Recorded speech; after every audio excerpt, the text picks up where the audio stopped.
사람은 두 개의 귀와 한 개의 입을 가지고 있습니다. 두 번 듣고 한 번 말하라고 하나님께서 그렇게 창조하신 것 같습니다. 듣는 것이 말하는 것보다 더 중요함을 우리에게 알려주고 있는 것이죠. 종은 주인의 말을 잘 들어야만 합니다. 엄마는 갓난아이의 울음소리를 잘 들어야 하겠죠. 보초병은 보초를 설 때 수상한 소리를 잘 들어야 할 것입니다. 듣는 것이 이처럼 중요하다는 것입니다. 그런데 무엇보다도 인간관계에서 중요한 것이 바로 듣는 것입니다. 듣지 않고 좋은 소통이 결코 이루어지지 않기 때문이죠. 남의 말이나 의견을 듣지 않는 사람과 무슨 대화를 할 수 있겠습니까? 잘 들을 때 인간관계가 원활해지는 겁니다. 자, 그런데 듣는 것이 가장 필요한 때는 언제일까요? 하나님의 말씀을 들을 때입니다. 그래서 오늘 본문 19절에 보니까 야고보 사도가 사람마다 듣는 것을 속히 하라고 말하고 있습니다. 듣는 것을 속히 하라는 말은 기꺼이 들을 준비가 되어 있어야 하고 순종하며 들을 준비가 되어 있어야 한다는 뜻입니다. 적극적으로 들으라는 것입니다. 듣는 자세가 참으로 중요하다는 것이죠. 말씀이 선포될 때 청중들이 집중하느냐 집중하지 못하느냐는 전하는 자에 달려있다라고 보통 우리는 생각합니다. 말씀을 잘 전하면 청중들이 집중을 해서 은혜를 받게 되는 것이고 그렇지 않으면 지루하게 생각한다고 생각하는 것입니다. 그런데 야고보 사도는 거꾸로 말하고 있죠. 청중들이 듣기를 속히 해야 된다라고 말하고 있는 것입니다. 듣는 자의 책임이 크다는 것을 지금 강조하고 있는 것입니다. 아무리 말씀을 잘 전할지라도 듣지 않으면 소용이 없다는 것입니다. 아무런 유익이 없다는 것이죠. 예수님께서 말씀을 증거하셨지만 유대 종교 지도자들에게는 아무런 유익이 없었습니다. 왜요? 그들은 듣지 않았기 때문입니다. 아무리 은혜로운 말씀을 전할지라도 듣지 않으면 아무 소용이 없다는 것이죠. 자, 분명한 것이 있는데요. 하나님께서는 우리에게 말씀하시지만 우리는 잘 듣지 못한다는 것입니다. 듣기에 둔하다는 거예요. 이유가 무엇일까요? 아마 바쁘기 때문일 겁니다. 삶의 여유가 없기 때문일 거예요. 예수님께서 이 땅에 오셨을 때 아주 바쁘셨습니다. 한갈 틈이 없으셨어요. 사람들에게는 말씀을 전하셨죠. 또 수많은 사람들이 병을 고쳐달라고 예수님께 찾아오자 예수님께서 그들을 일일이 다 고쳐주셨습니다. 그리고 귀신들을 쫓아내 주시고 마을들을 돌아다니시면서 천국 복음도 전파하셨습니다. 한갈 틈이 없었다는 것입니다. 아마 하루가 25시간이라 할지라도 부족할 정도였다는 겁니다. 그런데 우리 예수님께서는 그렇게 바쁜 중에도 불구하고 한적한 곳에 가셔서 하나님께 기도하셨다는 것입니다. 하나님 아버지와 교제하신 것입니다. 하나님의 말씀을 들으셨다는 것입니다. 예수님께서 하나님 아버지의 말씀을 들었다면 우리는 말할 필요도 없다는 거죠. 우리에게 필요한 것이 바로 말씀을 듣는 거라는 거죠.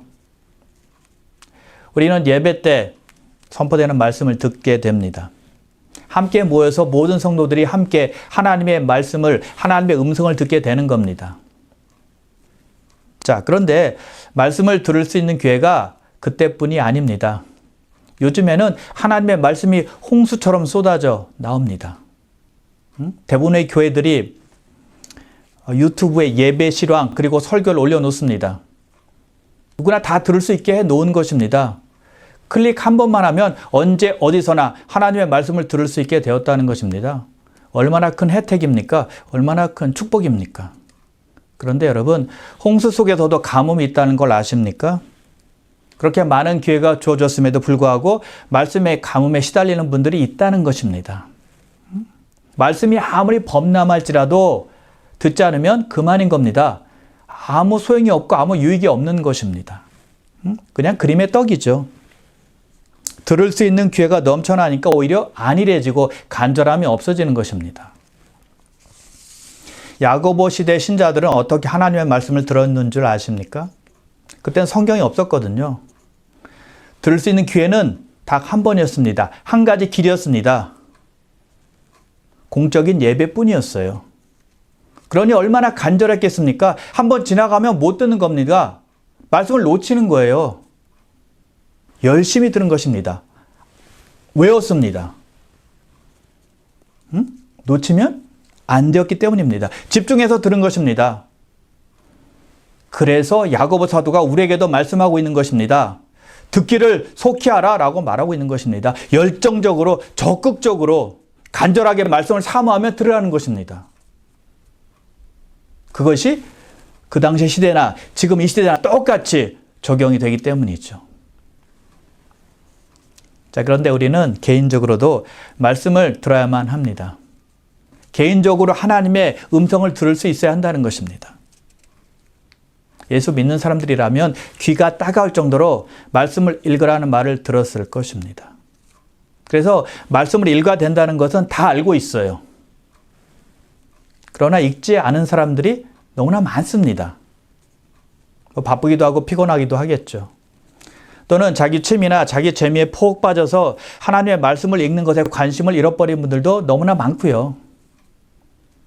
그저 주일 예배가 3번 말씀 듣는 것으로 만족하는 것이죠. 그래서 성경 읽기를 실천하지 못하는 분이 많고요. 시작을 해도 작심삼일일 때가 많다는 것입니다. 전에 어떤 책에 보니까 책을 읽는 습관을 위해서 10분을 투자하라고 제안을 합니다. 더 많이 읽을 생각하지 말고 10분만 읽으라는 거예요. 여러분 10분이면 아무리 바쁜 사람이라도 할 수 있는 거거든요. 실천할 수 있는 시간이거든요. 그러다가 재미가 붙으면 더 읽을 수 있게 되는 겁니다. 마찬가지로 성경 읽기도 그와 같이 적용할 수 있다고 생각합니다. 10분을 투자해서 읽는 것입니다. 그런데 성경 읽을 때 좀 시간을 정해서 정기적으로 읽는 것이 필요한 것입니다. 그리고 또 한 가지 중요한 점은 다른 것 하면서 성경 읽으면 안 되는 겁니다. 성경에만 집중하는 거예요. 전화기를 보면서 혹은 TV를 보면서 혹은 다른 일 하면서 성경 읽기를 하는 것이 아니라 오로지 성경 읽기에만 집중하고 초점을 성경에만 두는 것입니다. 그리고 시작할 때 잠깐 기도하고 시작하는 것이 좋아요. 사무엘의 기도처럼 말입니다. 말씀하옵소서 죄종이 듣겠나이다. 이렇게 기도하고 시작하면 참 좋을 것입니다. 여러분 10분이라는 시간은 얼마나 짧습니까? 그러니까 시간이 금방 갈 겁니다. 그러니 오롯이 성경 말씀에 집중하는 것이 필요하다는 것입니다. 그러면 어떤 일이 벌어질까요? 하나님의 신비한 말씀을 새롭게 발견하는 일이 생기게 되는 것입니다. 하나님께서 깨닫게 해주세요. 전에 읽었던 말씀도 다시 한번 새록새록 기억나게 해주시고 전에 알지 못했던 그런 내용을 다시 한번 깨닫게 되는 순간들이 온다는 것입니다. 또는 설교 시간에 들었던 말씀들이 다시 또 새롭게 느껴지게 되고요. 성경을 통해서 주의 음성을 직접 듣는 것입니다. 사람을 통해서 간접적으로 듣는 것이 아니라 이제는 직접적으로 주의 음성을 성경을 통해서 성령님을 통해서 듣게 되는 것입니다. 얼마나 큰 감동입니까? 얼마나 큰 영광입니까? 그러면 점차 재미가 붙게 되는 것이죠. 나도 모르게 성경 읽는 시간이 늘어나게 되는 것입니다. 억지로가 아니에요. 자연스럽게 늘어나게 된다는 것입니다. 그래서 성경을 읽을 때 책별로 읽을 수도 있고 정독 형식으로 읽을 수도 있고 통독 형식으로 읽을 수도 있게 되는 것입니다. 마음이 뜨거워져서 성경을 읽고 싶은 마음이 생기는 거예요. 그래서 야고보 사도가 듣기를 속히하라라고 지금 말하고 있는 것입니다. 왜? 우리에게 큰 유익이 있기 때문입니다. 그리고 야고보는 말하기를 더디하라고 말하고 있습니다. 말이 앞서고 생각하지 않고 성급히 말하는 분들이 있습니다. 그런 분들은 실수가 많죠. 아무 생각 없이 말씀을 하기 때문입니다. 그래서 말하기를 더디하라고 지금 말하고 있는 것입니다. 말하지 말라는 뜻이 아니라 지혜롭게 말을 하라는 거예요. 잠언 29장 20절인데요. 내가 말이 조급한 사람을 보느냐? 그보다 미련한 자에게 오히려 희망이 있느니라. 조급하게 말하고 가볍게 말하고 아무 생각 없이 말한 사람보다 오히려 미련한 자가 더 낫다라는 것입니다. 희망이 있대요, 그 사람에게. 차라리 느리지만 천천히 말을 더디게 하는 사람이 더 낫다라고 말씀하고 있는 것입니다. 그러면 말하기 전에 생각하는 것이 얼마나 중요한지 알 수가 있죠. 함부로 말하지 말라라는 뜻입니다. 그리고 성내는 것을 더디하라고 말씀합니다. 이유가 20절에 나오는데요. 사람이 성내는 것이 하나님의 의를 이루지 못함이라. 자, 화내는 것이 왜 하나님의 의를 이루지 못할까요? 화가 하나님께 나아가는 것을 막기 때문입니다. 화가 하나님의 진리의 말씀에 오픈하는 것을 막기 때문이에요. 여러분, 화내는 사람이 하나님을 찾는 사람 보셨습니까? 화내는 사람이 하나님의 진리의 말씀에 대해서 마음의 문을 활짝 여는 분 보셨습니까? 없어요. 그래서 화가 하나님의 의를 이루지 못하는 겁니다. 우리는 불의를 보거나 죄악을 보면 분노할 수 있습니다. 예수님께서도 또 거룩한 분노를 내셨으니까요. 근데 내가 기분 나빠서, 내 감정 때문에 나의 자존심이 상해서, 또는 나의 자아가 상처받았기 때문에 화를 내는 것은 옳지 못하다는 것입니다. 그것은 이기적인 분노이기 때문입니다. 그런 이기적인 분노는 어떤 사람에게도 유익이 되지 않는 겁니다. 잠언 14장 29절인데요. 노하기를 더디하는 자는 크게 명철하여도 마음이 조급한 자는 어리석음을 나타내느니라. 화가 나는 일이 있을지라도 화를 내지 않는 것이 명철한 자라는 것입니다. 그러나 화를 낼 일이 생기면 화를 분출한 사람은 미련한 자, 또 바보 같은 자, 어리석은 자라고 지금 말씀하고 있는 거예요. 우리가 화를 내는 것은 다른 이유가 아니죠. 나 중심으로 생각하기 때문입니다. 내가 원하는 것이 제대로 이루어지지 않으니까 화를 내는 거잖아요. 그래서 타인 중심으로 생각하게 되면 화를 줄일 수가 있는 것입니다. 그래서 남의 말을 신속히 듣는 것이 필요한 것이고요. 말을 더디하는 것이 필요한 것입니다. 그러면 타인 중심으로 생각하게 되는 것이니까 화를 많이 줄일 수 있게 된다는 것입니다. 자, 그리고 한 가지 생각해야 될 것은 하나님의 말씀을 들을 때 화를 내는 사람이 있습니다. 성내는 사람이 있다는 것입니다. 앞에서 야고보는 욕심이 죄를 낳고 죄가 장성한 즉 사망을 낳느니라 라고 말씀을 했습니다. 죄악된 욕심이 우리의 영혼을 파괴한다는 것이죠. 그런데 그런 욕심을 갖고 죄악 속에서 사는 사람이 그런 말씀을 듣잖아요. 그럼 화를 냅니다. 그런 말씀을 아주 싫어합니다. 합리화하면서 썩내는 거예요. 분노하는 것이죠. 자기는 죄인이 아니라는 겁니다. 말씀에 분노하는 사람입니다. 그런 분들이 하나님의 말씀에 순종할 수 있겠습니까? 거룩하게, 의롭게 살아갈 수 있겠습니까? 안 된다는 것이죠. 그래서 성내는 것이 하나님의 의를 이루지 못한다고 지금 말씀하고 있는 거예요. 그래서 우리의 할 일은 착하고 좋은 마음으로 말씀을 받아야 하는 것입니다. 그러면 스펀지가 물을 잘 빨아들이듯이 말씀을 그렇게 잘 받을 수 있는 것이죠. 예수님께서 말씀하세요. 그러므로 너희가 어떻게 들을까 스스로 삼가라. 누구든지 있는 자는 받겠고 없는 자는 그 있는 줄로 아는 것까지도 빼앗기리라. 착하고 좋은 말씀으로 하나님의 말씀을 듣게 되면 은혜로운 삶을 누릴 수 있지만 삐뚤어진 마음을 가지고 말씀을 들으면 사막 같은 삭막한 마음으로 살게 된다는 것입니다. 그런 사람은 십중팔구 분노하는 삶, 성내는 사람이 되는 것입니다.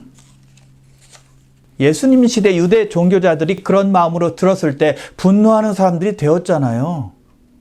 구부러진 마음으로 듣고 받아들이지 않은 결과 평안함이 없으니까 분노하잖아요. 화내잖아요. 성내잖아요. 왜요? 그들 마음속에 진리가 없기 때문입니다. 그렇다면 우리가 해야 될 일이 있죠. 하나님의 말씀을 온전히 받는 것입니다. 21절인데요. 그러므로 모든 더러운 것과 넘치는 악을 버리고 너 영혼을 능히 구원할 바 마음에 심겨진 말씀을 온유함으로 받으라. 더러운 것과 악은 다 내어버리고 하나님의 말씀을 온유함으로 받으라는 것입니다. 부드러운 마음을 가지고 겸손한 마음을 가지고 들으라는 거예요. 그러면 말하기를 더디하게 되는 것이고 성내기도 더디할 수 있는 것입니다. 즉 사력 있게 말하고 성급히 화내지 않는 것이죠. 그래서 말씀을 어떻게 듣는지가 아주 중요한 것입니다. 자, 하나님의 말씀은 우리의 영혼을 능히 구원할 수 있는 능력이 됩니다. 근데 우리가 말씀을 통해서 구원을 얻었을지라도 그것으로 끝은 아니라는 것입니다. 말씀이 우리 삶의 일부가 되어서 우리를 매일매일 인도할 수 있도록 우리가 순종해야 된다는 것이죠. 그래서 우리가 하나님의 말씀을 의지하며 살아갈 때 시련과 유혹을 이길 수가 있는 것입니다. 그래서 매일매일 하나님의 말씀이 우리 안에 거할 수 있도록 해야 돼요. 자, 이제 하나님의 말씀을 잘 들었다면, 온유함으로 받았다면 우리가 해야 될 일은 실천하는 일입니다. 행하는 거예요. 만일 듣기만 하고 행하지 않으면 어떻게 될까요? 야고보는 자기를 속이는 자가 된다라고 지금 말하고 있습니다. 그런 사람은 어떤 사람인가 하면 거울로 자기 모습을 비춰봅니다. 그래서 자기의 모습이 어떠한가 다 보고 나서 뒤를 돌아서면 자기의 모습이 어떠한 건지를 다 잊어버리는 사람과 같다는 것입니다. 어떤 사람이 거울에 자기의 모습을 비춰보았습니다. 근데 얼마 전에 밥을 먹었는데 밥풀이 자기 입술 주변에 붙어있는 걸 보았습니다. 내 얼굴에 밥풀이 묻었네? 라고 생각하고는 직장도 가고 사람도 만나러 나갑니다. 자기 상태가 어떤지 알았지만 고치지 않은 것입니다. 말씀을 듣고 행하지 않는 자가 바로 그와 같다는 것입니다. 실천하지 않는 겁니다. 행하지 않는 거예요. 그래서 듣기만 하고 행하지 않으면 자신을 속이는 자가 된다고 말하고 있는 것입니다. 말씀을 듣는 것이 우선입니다. 그러나 말씀을 듣고 나면 실천이 따를 때 그 말씀이 우리 안에서 온전해지는 겁니다. 듣고 잊어버리는 것이 아니라 들으면 행하는 거예요. 말씀과 행동은 별개가 아니라 함께 가야 한다는 것입니다. 아는 것으로 끝내지 말고 말씀하시는 대로 실천해야 우리에게 유익이 있다는 것이죠. 귀만 커지고 지식만 쌓여서는 안 되는 거고 행하는 믿음이 있어야 한다는 겁니다. 성경을 조금 알더라도 배운 대로, 읽은 대로, 들은 대로 행하는 사람이 복이 있는 사람이라는 것이죠. 예수님께서 산상수훈을 마치시면서 하시는 말씀이 있습니다. 누구든지 나의 이 말을 듣고 행하면 그 집을 반석 위에 지은 지혜로운 사람 같으니라고 말씀을 하세요. 홍수가 나고 바람이 불어도 그 집이 무너지지 않는다는 것입니다. 왜요? 반석 위에 그 집을 지었기 때문입니다. 근데 말씀을 듣기는 들었는데 행하지 않는 사람은 어떤 사람인가 하면 집을 모래 위에 지은 어리석은 사람과 같다고 예수님께서 말씀하세요. 홍수가 나고 또 바람이 불면 그 집이 무너진다는 것입니다. 왜요? 모래 위에 지은 집이니까요.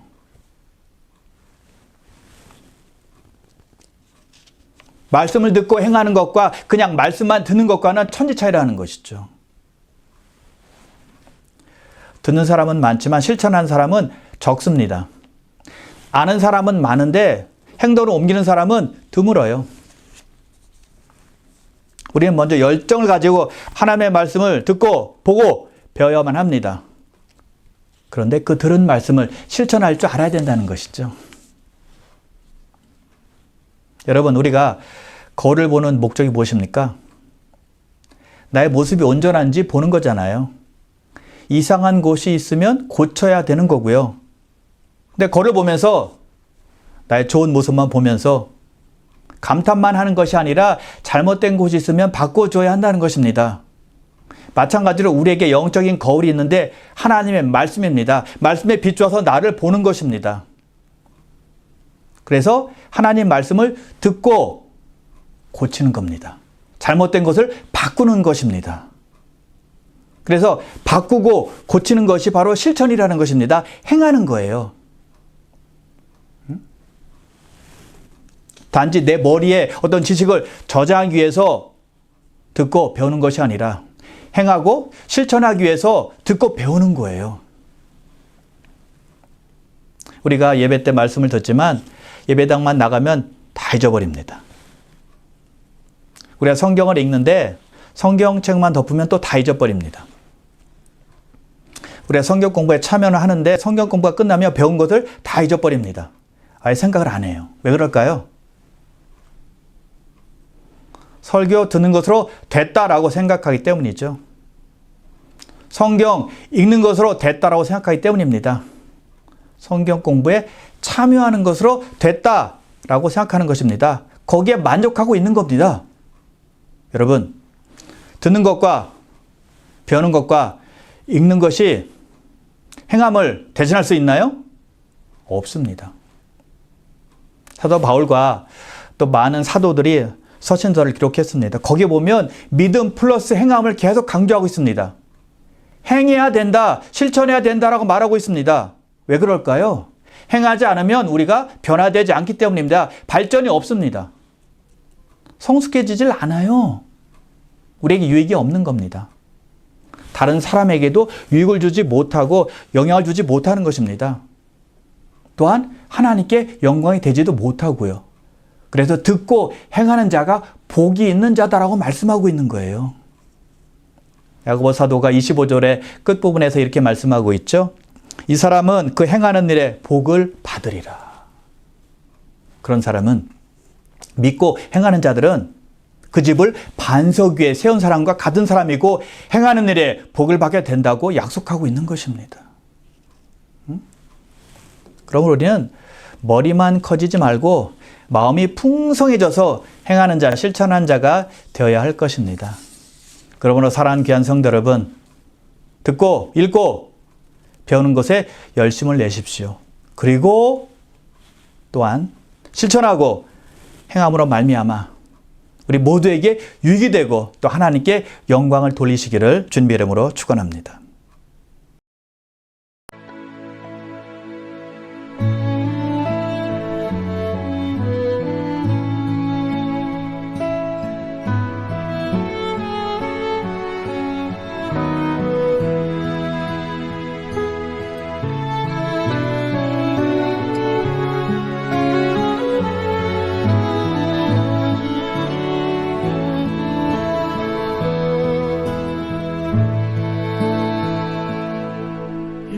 홀로 주의 길 걸어가네.